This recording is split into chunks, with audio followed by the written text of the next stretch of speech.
Welcome to lesson 183. Yesterday we were still an instant, and apparently we went home because today we're going to connect directly with God. So I call upon God's name and on my own is the lesson. But after reading this, listening to it, really practicing this lesson a few times, this might be one of my favorite lessons.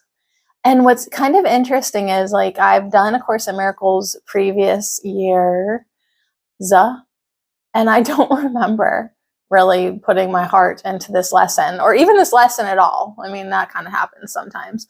But after saying the name of God again and again in a sincere, calling, receptive way, I am feeling something. And it feels good. So anyways, I call upon God's name and on my own.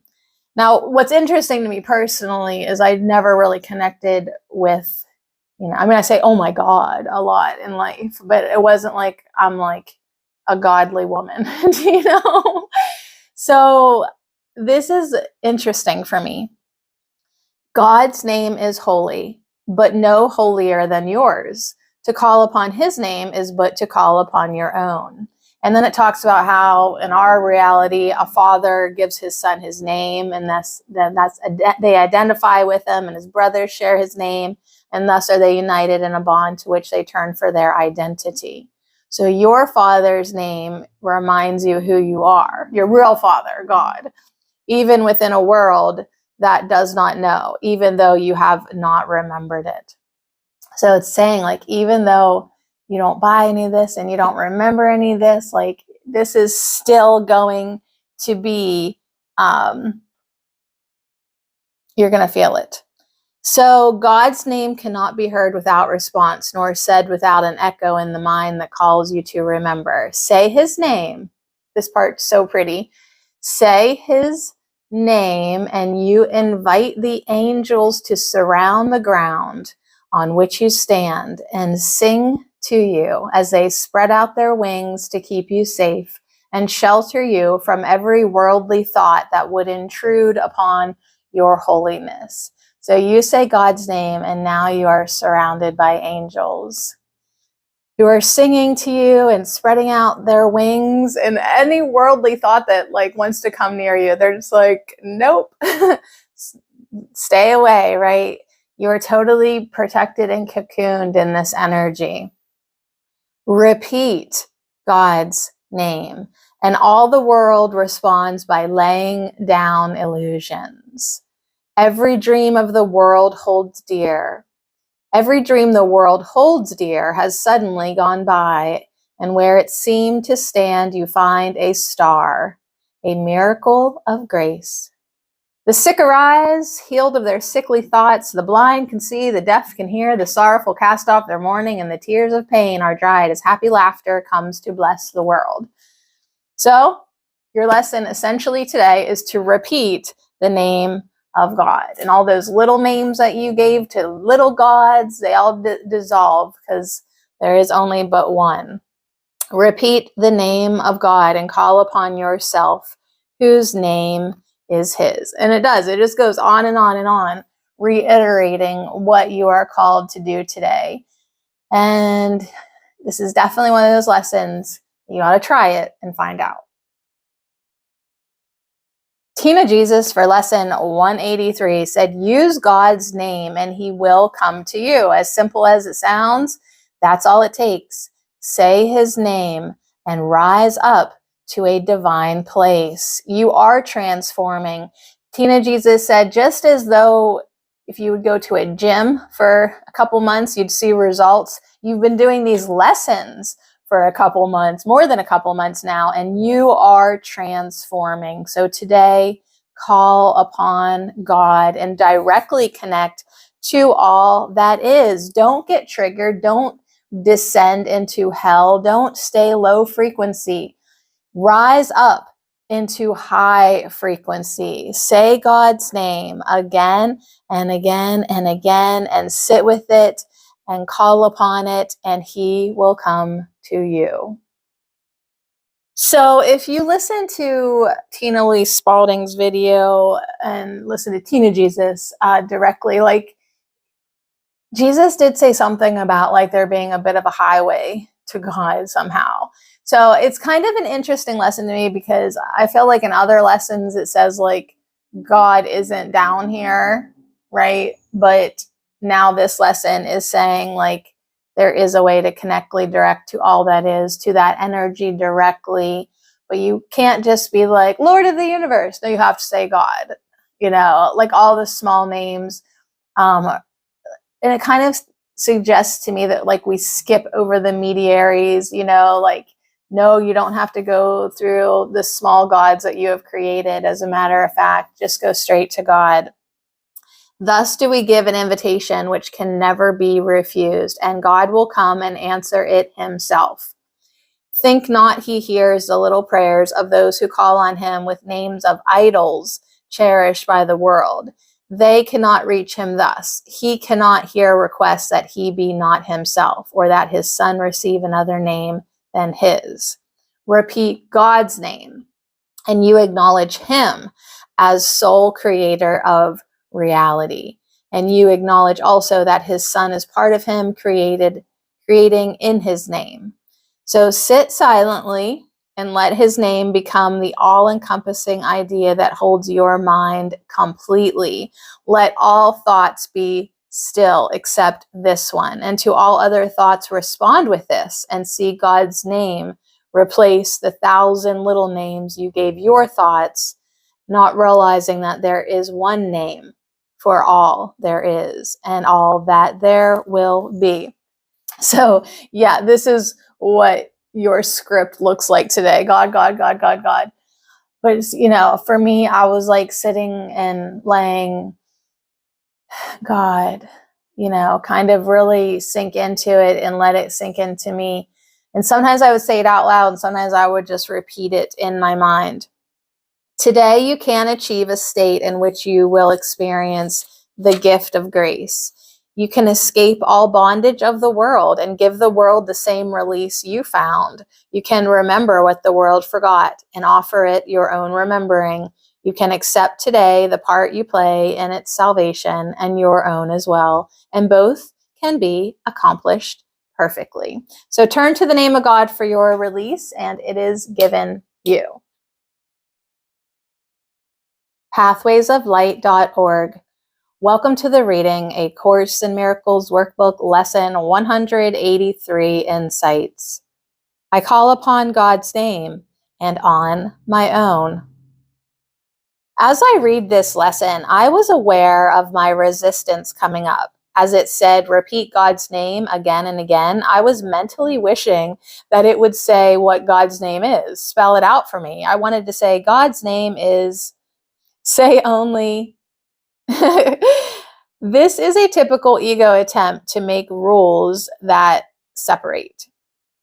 If the Course said, this is the name of God to use, then the ego would have a basis to say that anyone who doesn't use that exact word is not praying to God and will not be saved.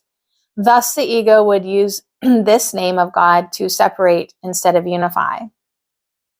What I get out of this lesson today is that it is leading us to recognize unity as all-encompassing and indivisible.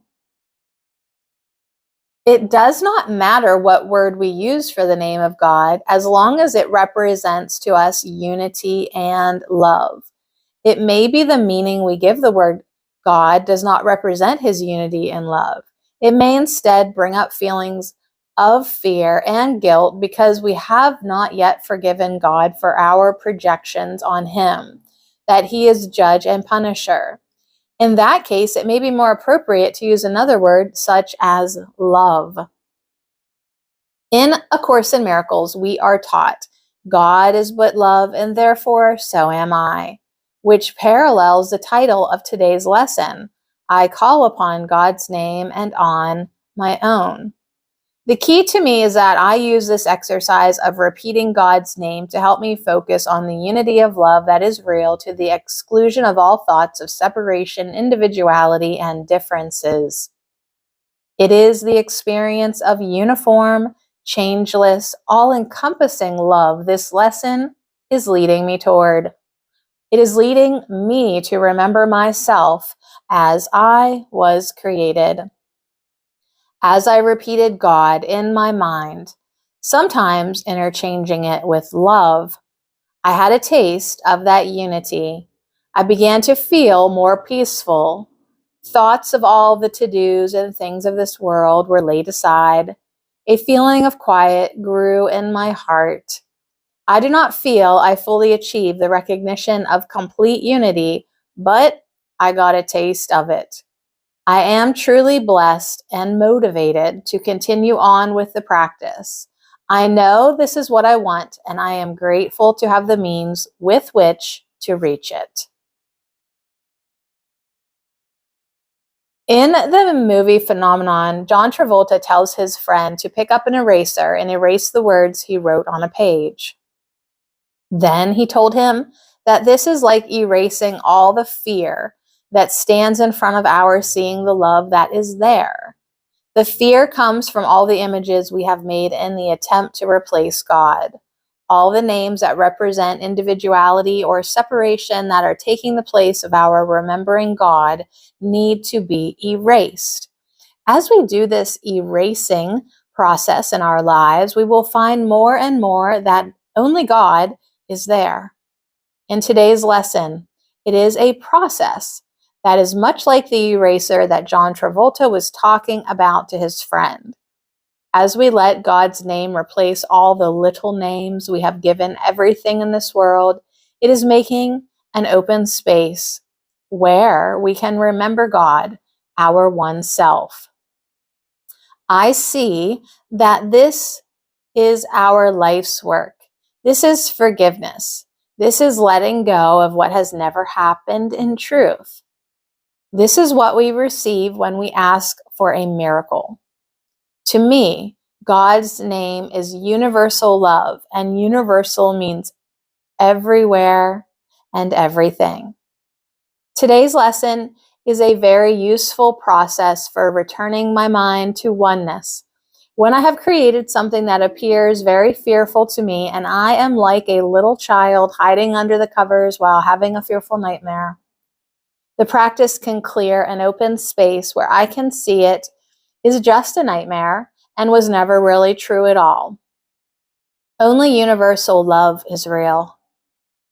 All the names need to be really erased through my willingness. I get what I focus on, and today my practice is to focus on the presence of universal love. As this is all I want to see, this is what I will see. It is my choice today. Which will I choose? pathwaysoflight.org. All right, so maybe you can use another word besides God if you're really resistant to that and you see God as a judging SOB. Like, use a universal love. Do whatever you want, apparently, but as long as you are envisioning and what you perceive as God, like, personally, I think it's good for me to use the word God, because then that means that I have done my forgiveness work on that word. You know, and if that word still triggers you, then that's cluing you in that you still have some releasing and letting go, because it's like just a word, but it's the word. So, all right. So turn to the name of God for your release, and it is given you. No prayer, but this is necessary, for it holds them all within it. Words are insignificant, and all requests unneeded when God's Son calls on his Father's name. His Father's thoughts become his own. He makes his claim to all his Father gave, is giving still, and will forever give. He calls on him to let all things he thought he made be nameless now, and in their place the holy name of God becomes his judgment of their worthlessness. So we are releasing the valuelessness more and more, letting it go. All little things are silent. Little sounds are soundless now. The little things of the earth have disappeared. The universe consists of nothing but the Son of God, who calls upon his Father, and his Father's voice gives answer to his Father's holy name.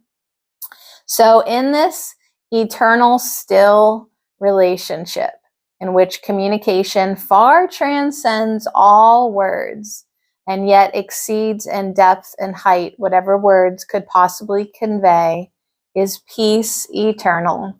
In our Father's name, we would experience this peace today, and in his name, it shall be given us. So that's it, lesson 183. What are you going to do today? You're going to call upon God's name.